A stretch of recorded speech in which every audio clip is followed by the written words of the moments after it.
Hello, मैं दीपक प्रसाद आज आप लोगों के लिए क्लास 9th के तीसरे चैप्टर घातांक से कुछ नियम लेकर आया हूँ। तो यहाँ पर 7 नियम हैं।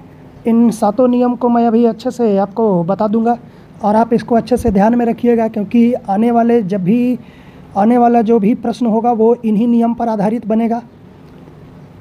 तो चलिए देखते हैं क्या नियम है।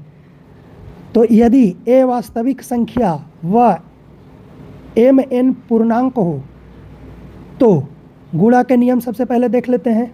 तो गुणा के नियम में जो है वो यदि आधार आपका बराबर हो और बीच में गुणा का चिन्ह हो तो घात क्या होंगे, जुड़ जाएंगे। यह मतलब हमारा ये हुआ, कहने का मतलब कि a की घात m गुणे a की घात n, यहाँ पास a आधार है, दोनों जगह बराबर है और बीच में गुणा का चिन्ह है तो घात हमारा जुड़ जाएगा। घात जुड़ के हो जाएगा। यदि आधार बराबर हो, बीच में गुणा का चिन्ह हो तो घात हमारा क्या होता है, जुड़ जाता है। जुड़ के घात में m प्लस n हो जाएगा। इसी प्रकार से भाग में भी इसी प्रकार से है भाग का नियम। यदि आधार बराबर हो और बीच में भाग का चिन्ह या बटे का चिन्ह हो, बीच में हमारा भाग का चिन्ह हो या बटे का चिन्ह हो, तो जो घात जो है वो क्या होगा, घात माइनस हो जाएगा। इसमें घात हमारा क्या हो जाएगा, माइनस हो जाएगा। फिर अब आगे देख लेते हैं क्या है। तो आगे आ जाइए आप। तो तीसरा वाला नियम में दिया हुआ है घातों के घात का नियम, घातों की घात का नियम। तो यहाँ पास इससे यह हुआ कि यदि a की घात m और फिर उसके पूर्ण घात n अगर हो तो इस प्रकार से हो, अगर पहले एक संख्या का घात हो और फिर उसका पूर्ण घात हो तो यहाँ पास आपका घात गुणा हो जाएगा। घात क्या हो जाएगा, आपका घात यहाँ पास गुणा हो जाएगा। इसको अच्छे से एकदम ध्यान में रखिए। यदि बीच में गुणा का चिन्ह हो तो घात जुड़ जाएंगे। यदि भाग या बटा हो तो घात घट जाएंगे और यदि घात का घात हो तो यहाँ पास घात गुणा हो जाएंगे।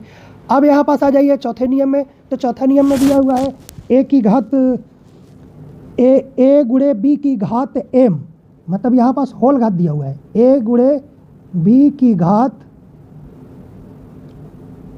m। तो यह क्या हो जाएगा, यहाँ पास ये जो घात है वो a के पास भी जाएगा और b के पास भी जाएगा। मतलब यहाँ पास घात जो है वो आपका वितरित हो जाएगा, यानी a का घात m गुणे b की घात m हो जाएगा। मतलब दोनों संख्या के ऊपर घात वितरित हो जाएगा।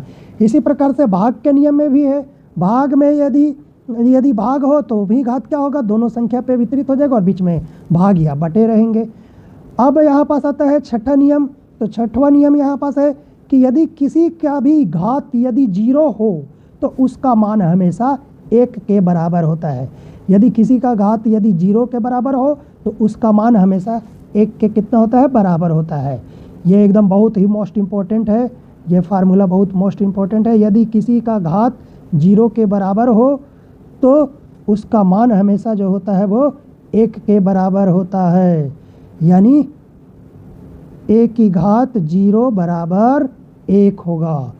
अब यहाँ पास यदि घात ऋणात्मक में हो, 7वें नियम में देखिए, यदि घात आपका ऋणात्मक में हो तो धनात्मक में करने के लिए 1 बटा धनात्मक घात लिख लीजिए, उस संख्या का धनात्मक घात।